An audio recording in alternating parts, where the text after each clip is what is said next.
पति ब्रह्मचारी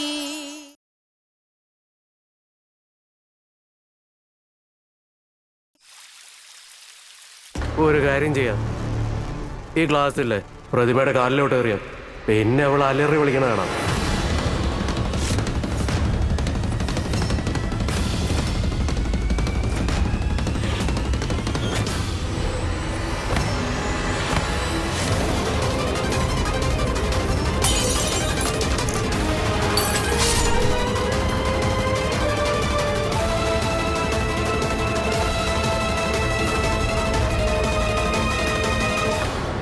sir sir sir വീഴല്ലേ sir, പതുക്കെ പതുക്കെ സർ.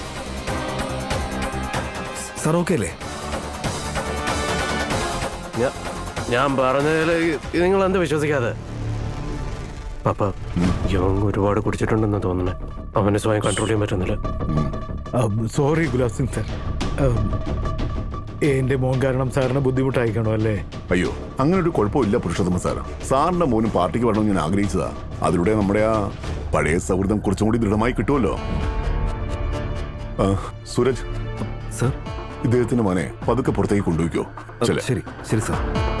പാപ്പ പാപ്പ, ഇത് പെണ്ണ ഗുലാബങ്കൾ, ഇത് പ്രതിമയല്ല, മനസ്സിലാക്ക്. Sorry Gulab Singh sir.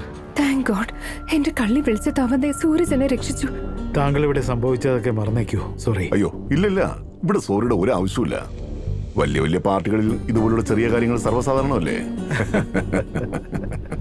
ആ, ഇവിടെ എന്റെ ക്ഷണം സ്വീകരിച്ചു വന്നിരിക്കുന്ന എല്ലാവർക്കും വളരെയധികം നന്ദിയുണ്ട്. ഇനി അധികം വൈകാതെ തന്നെ ഈ പാർട്ടി ഇവിടെ അവസാനിക്കുന്നതാണ്. നിങ്ങൾക്ക് എല്ലാവർക്കും വീട്ടിലേക്ക് മടങ്ങാം. അതിനു മുമ്പായിട്ട് എനിക്ക് നിങ്ങളോട് ഒരു പ്രധാനപ്പെട്ട കാര്യം പറയാനുണ്ട്. അതായത് എന്റെ മകൾ ഇഷ, അവളിപ്പോ വിദേശത്താണ്. അവൾ തിരിച്ചു വരാറായിട്ടുണ്ട്. അപ്പോൾ അവൾ തിരിച്ചു വരുന്ന സമയത്ത്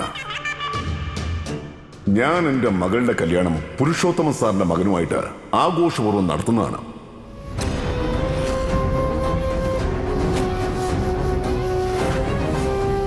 പുരുഷോത്തമൻ സാർ, പറയൂ. എന്റെ മകൾ സാറിന്റെ വീട്ടിലെ മരുമകളാകും. പക്ഷെ എന്റെ ഡൽഹിയിലേക്കുള്ള ടിക്കറ്റ് സൂക്ഷിച്ചു വച്ചിരിക്കണം. താങ്കൾ താങ്കളുടെ മകളെ ഞങ്ങളുടെ വീട്ടിലേക്ക് അയക്കൂ. പിന്നെ താങ്കളുടെ ഡൽഹി ടിക്കറ്റ് അത് ഉറപ്പിച്ചേക്കൂ. എന്നാ സാറിന്റെ മകന് വേണ്ടിയുള്ള ഷർവാണി തയ്യാറാക്കി വെച്ചോളൂ സാർ. കാരണം ഇഷയുടെ ഭാഗ്യരേഖയിൽ എല്ലാം എഴുതി കഴിഞ്ഞു സാർ. അവളുടെ ഭാഗ്യരേഖയിൽ എന്തു വരുമെന്ന് ഞാൻ തീരുമാനിച്ചു വച്ചിട്ടുണ്ട്. കാരണം ഞാൻ തന്നെയാണ് അവളുടെ ഭാഗ്യവിധാതാവ്.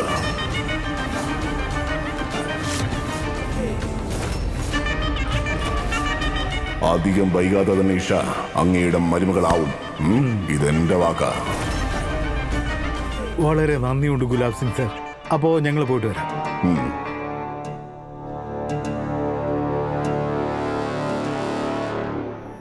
ഈഷയുടെ പിടിവാശിക്ക് മുന്നിൽ എന്റെ അന്തസ്സും അഭിമാനവും പിന്നെ എന്റെ പേരും ഡൽഹിയിലെ എന്റെ കസേരയും എല്ലാം അപകടത്തിലായിരിക്കുകയാണ് സൂരജ്.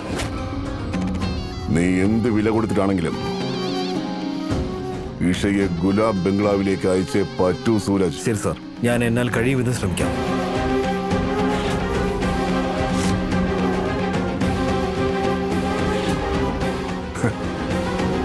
ഈ പ്രതിമ,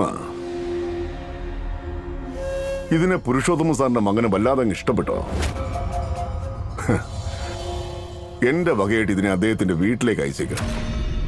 അദ്ദേഹത്തിന്റെ മകന് വേണ്ടിയുള്ള ഒരു സമ്മാനം ആയിക്കോട്ടെ.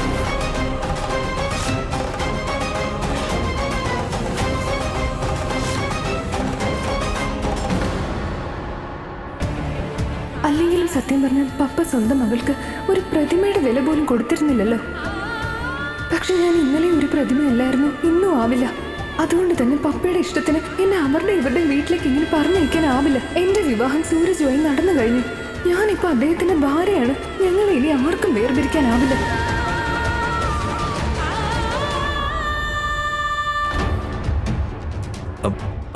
സാർ, ഈ പ്രതിമയുടെ ഒരു കാല് പൊട്ടിപ്പോയി. അതുകൊണ്ട് ഇടയ്ക്കിടയ്ക്ക് ഈ പ്രതിമ വീഴുന്നുണ്ടായിരുന്നു. മാത്രമല്ല, പൊട്ടിയ പ്രതിമ ഗിഫ്റ്റാക്കി കൊടുക്കുന്നത് അശുഭം തന്നെയല്ലേ സാർ? അഥവാ സാർ സമ്മതിക്കുകയാണെങ്കിൽ ഇതുപോലെ സുന്ദരമായൊരു പ്രതിമ ഞാൻ ഇങ്ങോട്ടേക്ക് കൊടുത്തയക്കാം. എനിക്ക് കുഴപ്പമില്ല. നിനക്ക് ശരിയാണെന്ന് തോന്നുന്നു, നീ ചെയ്തോ. പിന്നെ മോളെ, ഇനിയിപ്പോ എന്തായാലും നീ പോയി വിശ്രമിച്ചോ. ഒരുപാട് ക്ഷീണിച്ചിട്ടുണ്ടാവില്ലേ? ഞാനും പോവുകയാണ്. ഇയാൾ ആരാണെങ്കിലും എത്രയും പെട്ടെന്ന് തന്നെ ഇവിടുന്ന് രക്ഷപ്പെട്ടോ. അഥവാ ഇയാളുടെ കൂടെ എന്നെ ആരെങ്കിലും കണ്ടു കഴിഞ്ഞാൽ എന്നെ ഈ ചോദ്യത്തിന്റെ മുൾമുനെ പിടിച്ച് നിർത്താൻ മടിക്കില്ല. പൊയ്ക്കോ, എത്രയും വേഗം പൊയ്ക്കോ.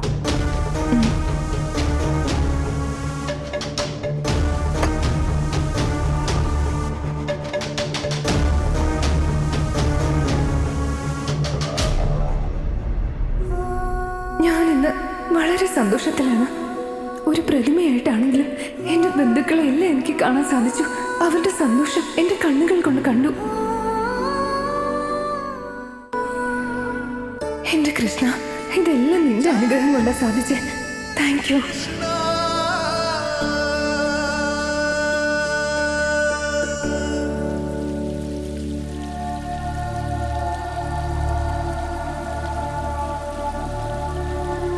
സർ, കാശ്. കാശോ? നീ ആരാ? ഹോളിൽ ഇത്രയും നേരം പ്രതിമയായിട്ട് നിന്നില്ലേ, അത് ഞാനാ. പ്രതിമയോ? അപ്പൊ അത് ശരിക്കുള്ള പ്രതിമയില്ല, താനായിരുന്നോ? പിന്നല്ലാതെ. നീ കണ്ടില്ലേ, പ്രതിമയുടെ വേഷമല്ലേ. ഒരു സെക്കൻഡേ. കണ്ടോ, കൊടുവ് അത് തന്നെ. മണിക്കൂറുകളോളം ഞാൻ ഒരേ സ്ഥലത്ത് അനങ്ങാതെ നിൽക്കുമായിരുന്നു. ഇതുപോലെ തന്നെ നിൽക്കുമായിരുന്നു. കൈയും കാലും ബോഡി ഫുള്ളും നല്ല വേദനയുണ്ട്.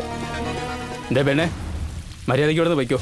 നീ എന്താ വിചാരിച്ചേ? നീ പറയുന്നൊക്കെ വിശ്വസിച്ച് ഞാൻ നിനക്ക് കാശ് ചെയ്തു തന്നോ? ദേ നോക്കി, നിങ്ങൾ എനിക്ക് കാശ് തരേണ്ടി വരും. ഞാൻ അത്രയും നല്ലൊരു കാര്യം ചെയ്തേ. അവിടെ പാർട്ടിയിൽ പങ്കെടുത്ത ആർക്കും തോന്നിയിട്ടില്ല ഞാനൊരു പ്രതിമയല്ല, യഥാർത്ഥ പെൺകുട്ടിയാണെന്ന്. പ്രതിമയുടെ മുഴുവൻ പേയ്മെന്റ് എനിക്ക് കിട്ടിയേ പറ്റൂ. ചേട്ടൻ മര്യാദയ്ക്ക് പേയ്മെന്റ് തന്നെ. ഇല്ലെങ്കിൽ നീ എന്ത് ചെയ്യും? ഒന്നും ചെയ്യാൻ കഴിയില്ല. നീ ആയിരുന്നു ശരിക്കുള്ള പ്രതിമ എന്ന് ആരോട് ചെന്ന് പറയാനും പറ്റില്ല. ആരംഗീകരിക്കും? വേഗം സ്ഥലം വിടാൻ നോക്ക്.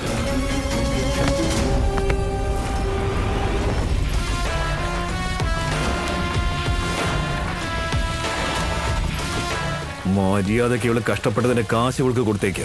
തനിക്ക് എന്താണോ നാണമില്ലേ പാവപ്പെട്ടവരുടെ കാശിൽ ഇങ്ങനെ കൈയിട്ട് വരാൻ? അവളുടെ അത്യാവശ്യത്തിന്റെ പേരിലാണ് അവിടെ മണിക്കൂറുകളോളം ഒന്നും കഴിക്കാതെയും കുടിക്കാതെയും ഒന്നും അനങ്ങാൻ പോലും പറ്റാത്ത പ്രതിമയായി നിന്നത്. എന്നിട്ട് ഇവൾക്ക് കിട്ടേണ്ട പൈസ തനിക്ക് തിന്നണോ അല്ലേ? തന്റെ തോന്നിവാസം സാറങ്ങാനോ അറിഞ്ഞാലുണ്ടല്ലോ, അതോടെ തന്റെ കാര്യത്തിനൊരു തീരുമാനമാവും. അദ്ദേഹം തന്നെ എന്ത് ചെയ്യുന്ന അറിയാലോ. സോറി സാർ, എന്താ കാശ്? ഒരു 2000 കൂടി എടുക്കാം. 2000? എന്ത് കാര്യത്തിന്?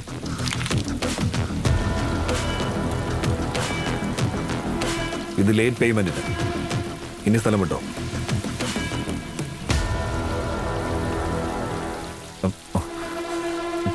ഇതാ നിങ്ങളുടെ പേയ്മെന്റ്. പിന്നെ ഇത് മെഡിസിൻ. ഇത് ഇയാളുടെ കാലിൽ തേച്ചാൽ മതി. തന്റെ കാലില് ആ മുറിവ് ഞാൻ കണ്ടിരുന്നു. എന്റെ ഭർത്താവ് ഒരു ഗുണ്ടയാ, നല്ല ഹൃദയമുള്ള ഗുണ്ട.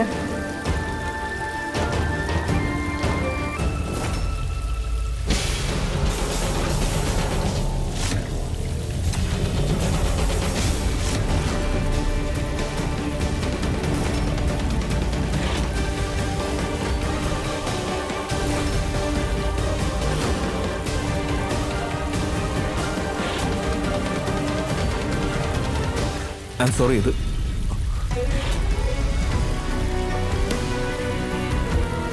എനിക്ക് ഒരബദ്ധം പറ്റിയതാ. I am sorry.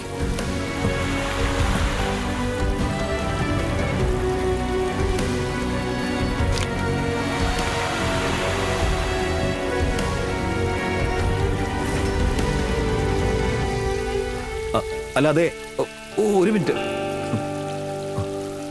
ഇവളെ ഞാൻ എവിടെയെങ്കിലും വെച്ച് കണ്ടിട്ടുണ്ടോ? ഇനിയിപ്പോ ഇവിടെ വെച്ചെങ്ങാനും? ഇല്ല. അതൊക്കെ എന്തിനാ ഞാൻ നോക്കുന്നത്? ഞാൻ ബ്രഹ്മചാരിയില്ലേ. അതുപോട്ടെ.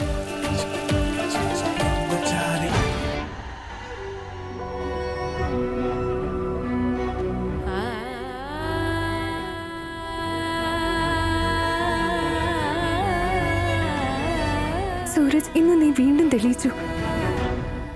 നീ എന്റെ കൂടെ ഉള്ളപ്പോ ഒരാപത്തിനും എന്നെ സ്പർശിക്കാൻ കഴിയില്ലെന്ന്.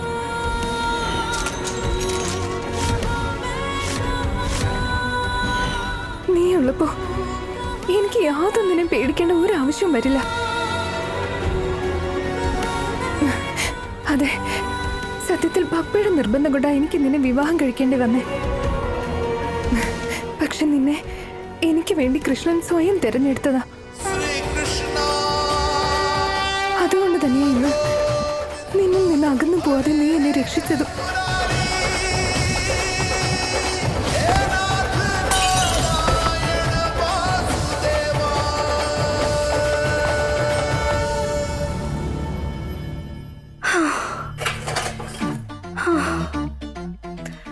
എന്റെ അമ്മേ, എല്ലാ പാത്രം കഴുകി കഴിഞ്ഞു, കിച്ചനും വൃത്തിയാക്കി വെച്ചു.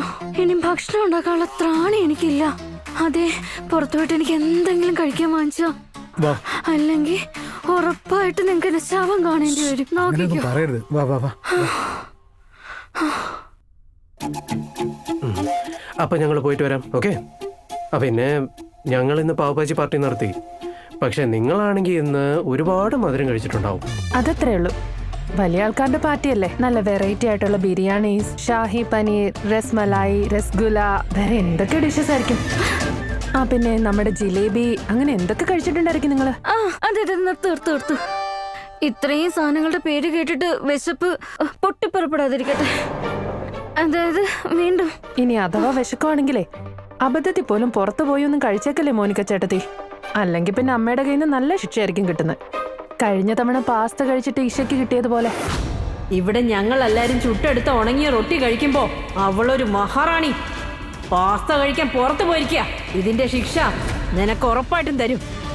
ഇവളല്ലേ ഈ ചവറൊക്കെ ഇവിടെ ഇട്ടത്, അപ്പൊ പിന്നെ വൃത്തിയാക്കുന്നത് ഇവള് തന്നെയായിരിക്കും. ഇല്ല, ഞങ്ങൾ ചിലപ്പോ പുറത്തു പോകുന്നത് കാറ്റ് കൊള്ളാൻ വേണ്ടിട്ടോ. അതിനു മാത്രം ഭക്ഷണമല്ലേ കഴിച്ചത്. അത് ശരിയല്ലേ ചേട്ടാ, അല്ലേ? അതെ അതെ, കാറ്റ് കൊള്ളാൻ വേണ്ടി പോവാ. ശരി, എന്നാ നിങ്ങൾ പോയി കാറ്റ് കൊണ്ടോ. ചെല്ല്. Bye bye. അപ്പൊ മനുഷ്യ കഴിച്ചുമില്ല കുടിച്ചുമില്ല, അതിനിടയ്ക്ക് ഇതുപോലെ 2 പാറകള് വേറെ. ഇന്ന് രാവിലെ ഏത് കാലമാടിനെയാണ് ഞാൻ കണിയണ്ടേന്ന് അറിയാൻ വയ്യ. എന്റെ മനുഷ്യ, എനിക്കാണെ വിശന്നിട്ട് കണ്ണ് കാണാൻ പോലും പറ്റുന്നില്ല. കരയല്ലേ. ഇന്നത്തെ നമ്മുടെ തലവരയില് കരയാനും വെള്ളം കുടിച്ച് കിടന്നുറങ്ങാനാ പറഞ്ഞിട്ടുള്ളത്.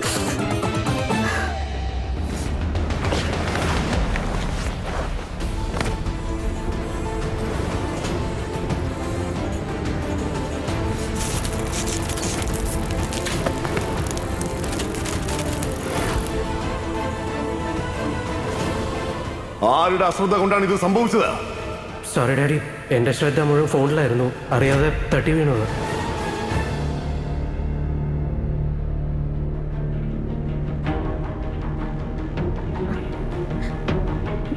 റിയ,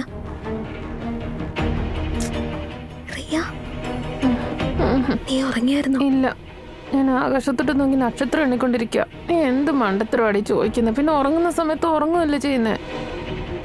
നിനക്ക് ഈ ഉറക്കം എന്ന് പറയുന്ന സാധനമൊന്നുമില്ലേ? എനിക്ക് നിന്നോടൊരു കാര്യം പറയാനുണ്ട്. ഇപ്പോഴാ? പറ.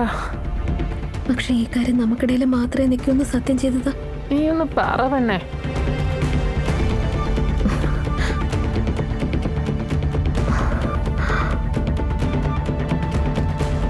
ഞാൻ ഗുലാബ് ബംഗ്ലാവിലാ ജോലി ചെയ്യുന്നത്.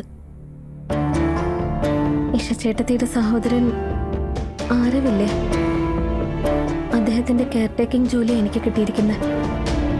സത്യം പറഞ്ഞ തുടക്കത്തിലൊക്കെ സാർ എന്നെ ഒരുപാട് ബുദ്ധിമുട്ടിച്ചിരുന്നു. പക്ഷെ പിന്നീട് അങ്ങോട്ട് ഞാൻ അദ്ദേഹത്തെ അറിയാൻ തുടങ്ങിയപ്പോൾ ഞാൻ സ്വയം മനസ്സിലാക്കിയത് അദ്ദേഹം ഒരു നല്ല മനുഷ്യനാണെന്നാ. ഇപ്പോ അദ്ദേഹം എന്നെ നല്ലൊരു ഫ്രണ്ടായിട്ടാണ് കാണുന്നത്. എന്നെ നന്നായി നോക്കാറുണ്ട്. പിന്നെ അത് എനിക്കുണ്ടല്ലോ, അദ്ദേഹത്തോട് എന്തോ ഒരു ഫീലിങ്സ് ഒക്കെ തോന്നുന്നു. അവിടുന്ന് വന്ന ശേഷം അദ്ദേഹത്തെക്കുറിച്ച് മാത്രമേ ഞാൻ ചിന്തിക്കുന്നുള്ളൂ. എന്താ സംഭവിക്കുന്നതെന്നൊന്നും എനിക്കറിയില്ല. ഇനിയിപ്പോൾ അദ്ദേഹത്തോട് എനിക്ക്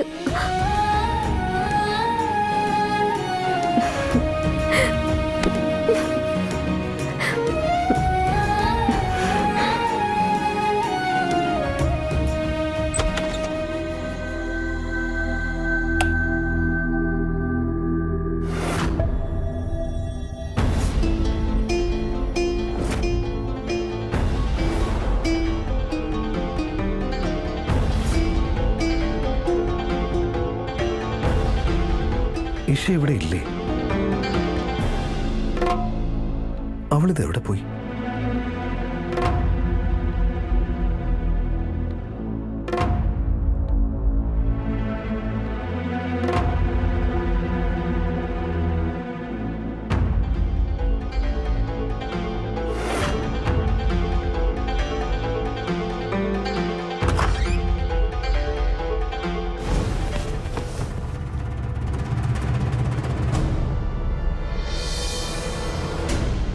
ഇഷ ഇവിടെയും കാണുന്നില്ലല്ലോ.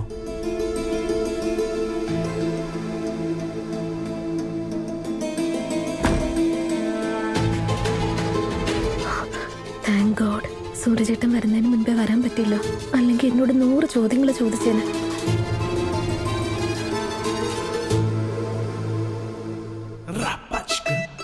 ചേടാ, ഇയാളിതിപ്പോ എവിടെ പോയിരിക്കുക? രാത്രി 11 മണിയായി. ഇത്രയും നേരമായിട്ട് ഇയാളിത് എവിടെ പോയിരിക്കുക? മനുഷ്യന്റെ ഉള്ള സ്വസ്ഥത കൂടെ കളയാൻ.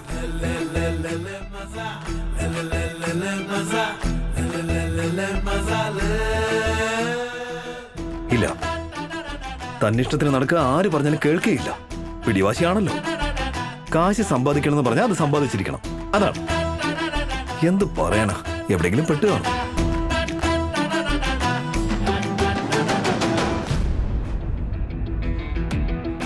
ഇനിയിപ്പോ ശരിക്കും എന്നാലും എന്തെങ്കിലും പ്രശ്നങ്ങൾ ചെന്ന് പെട്ടു കാണോ?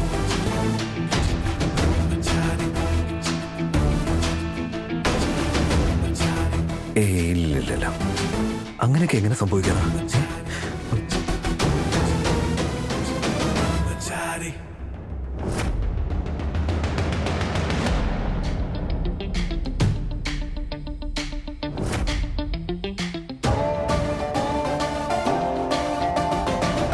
ഹലോ മാഡം, ഇത്രയും നേരം നിങ്ങൾ എവിടെ പോയിരിക്കായിരുന്നു? എന്തേ എന്നെ കാണാതെ പേടിച്ചോ? അങ്ങനെ ഒരു ധാരണയും മനസ്സിൽ കൊണ്ട് നടക്കണ്ട. ഇയാളെ കുറിച്ച് ഓർത്ത് എനിക്കെന്ത് പേടി? അത് ശരി. അപ്പൊ പിന്നെ എന്ത് സന്തോഷത്തിലാ ഈ രാത്രി അങ്ങോട്ടും ഇങ്ങോട്ടും ഇങ്ങനെ നടന്നോണ്ടിരുന്നേ? ഞാൻ ഓടിപ്പോയെന്നാണോ വിചാരിച്ചത്? അല്ല. അപ്പൊ ഞാൻ പോകണമെന്ന് താൻ ആഗ്രഹിക്കുന്നില്ല? ഇല്ല, അല്ല, ഞാൻ ഉദ്ദേശം അങ്ങനെ അല്ലെന്നാ പറഞ്ഞേ. അതൊക്കെ അവിടെ നിൽക്കട്ടെ. ഇപ്പൊ തൽക്കാലം ഇയാൾ ഇത് മാത്രം പറ. ഇയാൾ ഇത്രയും സമയം എവിടെ പോയിരിക്കായിരുന്നു? എന്നെ കുറിച്ച് ഓർക്കാത്ത ആളോട് ഞാൻ എന്തിനാ ഇതൊക്കെ പറയുന്നേ?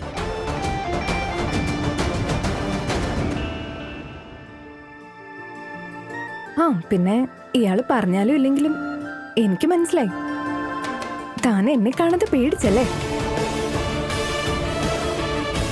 അതുകൊണ്ടല്ലേ അങ്ങോട്ടും ഇങ്ങോട്ടും ഇങ്ങനെ ഓടിയേ. So thank you. അതെ മാഡം, ഞാൻ ഇയാൾ ഓർത്ത് പേടിച്ചിട്ടൊന്നുമില്ല, മനസ്സിലായോ? Thank U.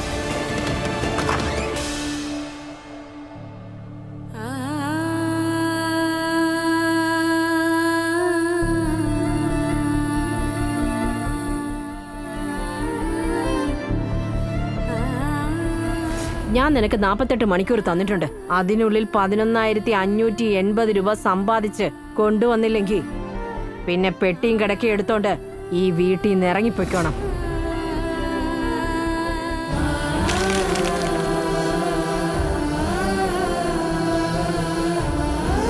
ഒരു താങ്ക് യു അമ്മയോടും പറയാനുണ്ടായിരുന്നു അമ്മേ. ഒരു ബെറ്റാണെങ്കിൽ പോലും വല്യമ്മ എനിക്ക് കാശ് സമ്പാദിക്കുന്നതിന്റെ പ്രാധാന്യത്തെക്കുറിച്ച് മനസ്സിലാക്കി തന്നു. ഇന്നിതാ എന്റെ കൈകളിൽ എന്റെ അധ്വാനത്തിന്റെ ആദ്യത്തെ സമ്പാദ്യമുണ്ട്. നാളെ ഈ കാശ് വല്യമ്മയുടെ കൈകളിൽ വെച്ച് തരുമ്പോൾ ഞാൻ ഒരുപാട് സന്തോഷിക്കും.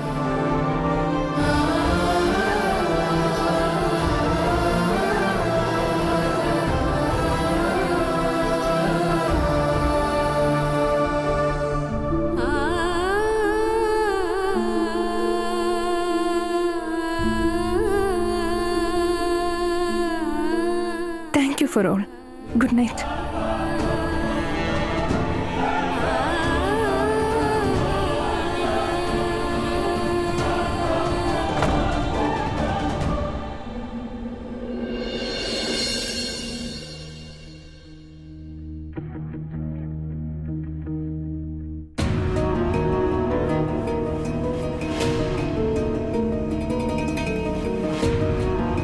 ഉറങ്ങുന്നതിന് മുന്നേ ഈ മുറിവ് മറച്ചു വെക്കണം.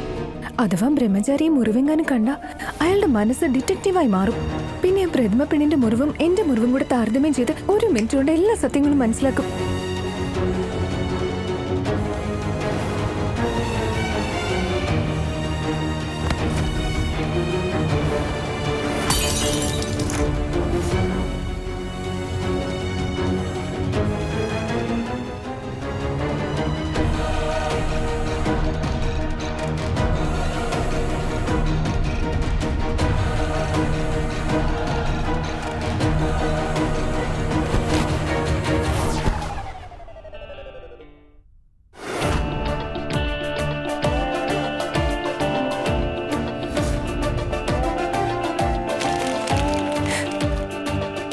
ഇത് എന്റെ തലവണയാ, മനസ്സിലായോ? അതിൽ നിങ്ങളുടെ പേരൊന്നും എഴുതിയിട്ടില്ലല്ലോ, പോയി വേറെ എടുത്തേ. ഇത് ഞാൻ നേരത്തെ എടുത്തതാ, ഇങ്ങത്തോ.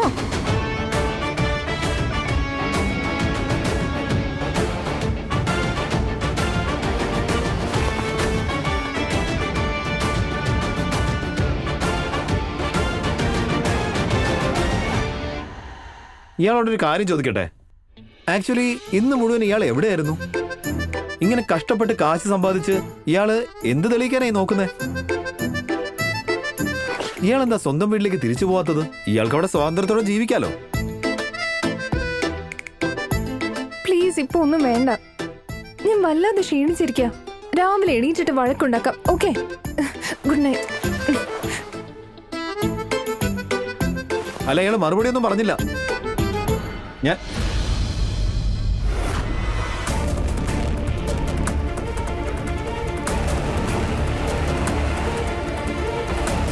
ഇതെന്താ ഇത്?